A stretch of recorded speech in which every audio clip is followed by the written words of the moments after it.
And I was like, I couldn't handle that idea. I can't handle the idea of taking another 5 years out of my life to reconcile these mistakes that I made when I was 16 and 17 years old.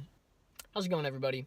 In today's video, I am going to talk about what I've done over the last 10 years or so to get me into this debt, and what I'm going to do in the next year or less to get me completely out of debt.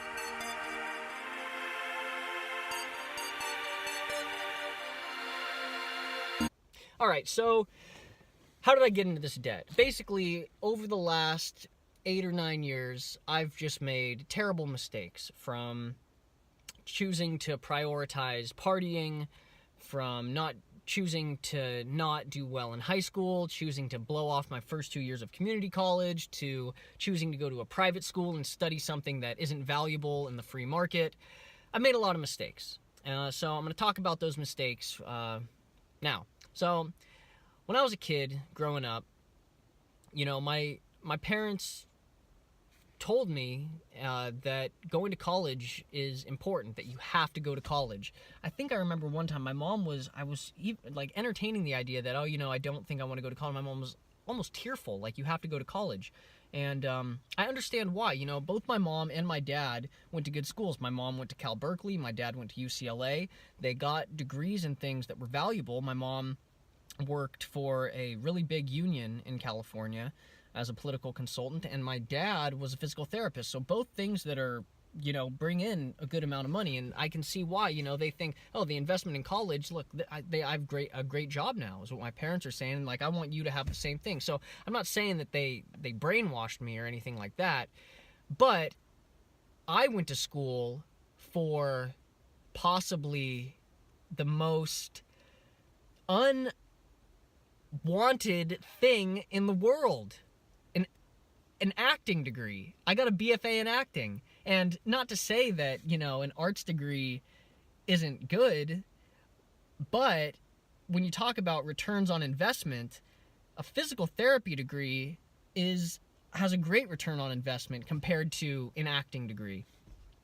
Again, look, this point in this video, I'm not trying to denigrate the arts. Arts are important. You know, telling a story is probably the fundamental substructure of our society. Like, everything we know, we learn from stories, essentially. Everything as far as, like, how to live a good life and things like that. So I'm not trying to denigrate that. But what I am trying to denigrate is going $40,000 into debt at a private school to get that degree. Okay, so my parents told me it was important to go to college. All right, good. I'm going to go to college.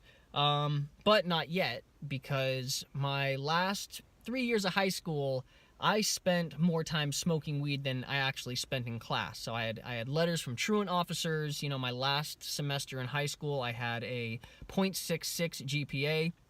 You only needed D's to get your high school credits. So I think my last semester I got 2 D's, a C, and 3 F's.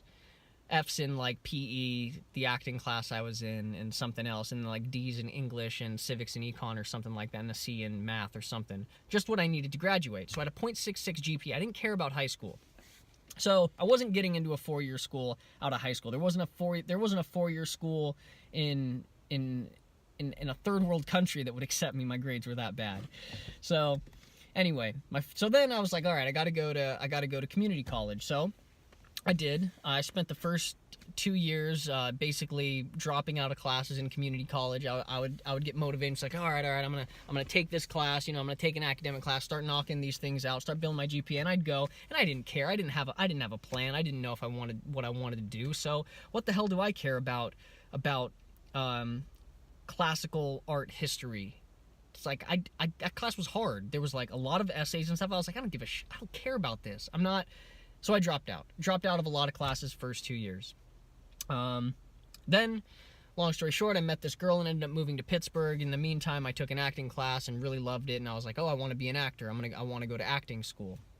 My parents still, got to go to college, so it seemed like that was the thing to do. All right, so I met this girl, moved to Pittsburgh. Now I had a reason to actually do well in college because I wanted to get into a good school. So then I got my grades up. I think I had, like, by the time I finished my second year of community college, I had like over a 3.5 GPA. So I transferred into an acting school pretty easily. I went to Point Park University in Pittsburgh, Pennsylvania. Pittsburgh, Pennsylvania is a private acting school, really great dance program, good school all around, learned a lot. Did not need to go there to learn what I learned, though. I definitely didn't need to go $40,000 in debt to study acting. So that was another huge mistake that I made, was taking out the loans to do that. And that was kind of I would say that was pretty much the end of my childhood when I graduated college. Sorry about that, guys. Had the video cut out. So yeah, that was pretty much the end of my childhood when I graduated college because, well, I kind of had an intermediary year because I got to defer my loans for a year, and during that time is when I started living in my car and like traveling around the United States, so that was kind of childhoody too. But, okay, so, graduated college. Nice. Did a play in January, February, March of 2017, then decided to live in my car, ran out of money, ended up in Montana, all that jazz, blah, blah, blah, moved down to LA.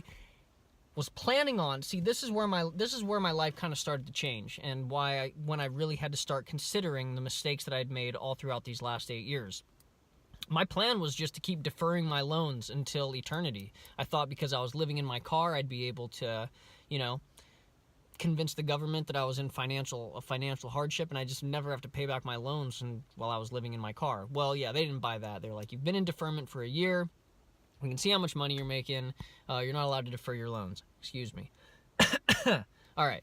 So I was pissed. I was freaking pissed, man, when I got that letter back from the state, and they were like, yeah, sorry, no, you need to start paying back your loans. You owe us $340 next month.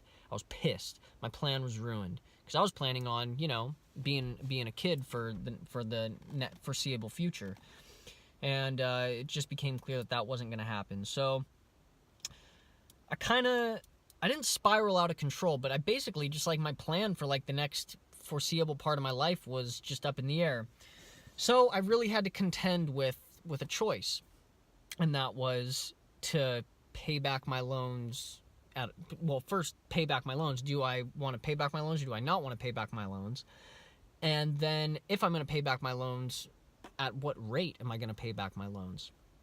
So ultimately, I decided that the responsible thing to do was, even though the government lended somebody money who they never should have had any business lending money. The government shouldn't be lending money to people who want to go to art school. I'm just going to go flat out and say that. They shouldn't have lent money to me, and I can't declare bankruptcy on it. And so it's going to follow me no matter what. They're going to end up garnishing my wages, or it's just going to be a pain in the ass. So I decided that I am going to pay off my loans. Okay. Then that was about 7 months ago or so when I found out that I wasn't going to be able to defer them. So I decided, you know what? All right, I'm going to pay back my loans. I have been paying quite a bit, actually, more than I needed. About $1,000 a month since then. I've paid off about $6,000. My original principal amount was about $38,000, and I'm down to $32,000 right now. Sorry to interrupt. Hold that thought for 1 second. I'm about to talk about some numbers and figures, and I forgot to mention something, so I have to mention it now. When I was a little kid, my grandma gave me 20 shares of Microsoft, and it's split a bunch of times, and it's worth $10,000 now. So even though my total loans cost me $38,000, I have $10,000 in Microsoft stock. So imagine that I actually only have $28,000 in stock because I also have that $10,000 in Microsoft stock that I'm just kind of sitting on, deciding when to sell and things like that. So when I talk about these figures, keep in mind when you're probably going to be like, wait a minute, it's $10,000 less now. There's $10,000 worth of Microsoft stock that I have in a brokerage account. So keep that in mind. Back to the original video.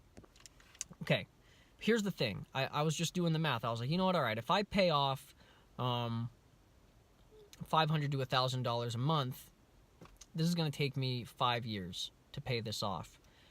And I was just looking back at the last 10 years of my life, and I was like, do I really want to spend 5 more years sorting out this problem that started with me messing around in high school, smoking pot and doing stuff like that?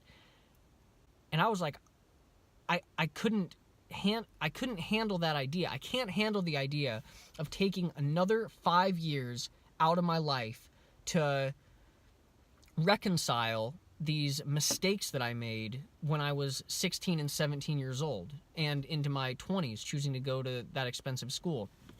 So I said no. I said I'm not going to take 5 years to pay this off. I'm going to pay this off as fast as I can. So I did a little bit of math, and I decided that if I live in my car for a year, I can live on $800 a month, $200 a week. I've got about $250 in bills. That leaves $500 for food, clothing, car repairs, gas, medical stuff, whatever. $800 a month. Fine. So I decided that if I can make $700 a week, 7 times 4 is $2,800 a month, I can knock off $2,000 a month on my student loans, and I can be done in 44 weeks. And so for the last 6 months or so, I've just kind of been kicking around this idea, and now I'm committed to it. That's what I'm going to do. I'm going to knock this thing out, and I'm going to knock it out as fast as I can, because I'm not about to waste any more time on stupid childhood mistakes. I'm ready to be a man. You know? Yeah. All right. Cheesiness aside. So that's the plan, you know? That's what I'm doing right now. And so that's what this channel is going to be about. I'm going to every week I'm going to try to do a video a week, you know.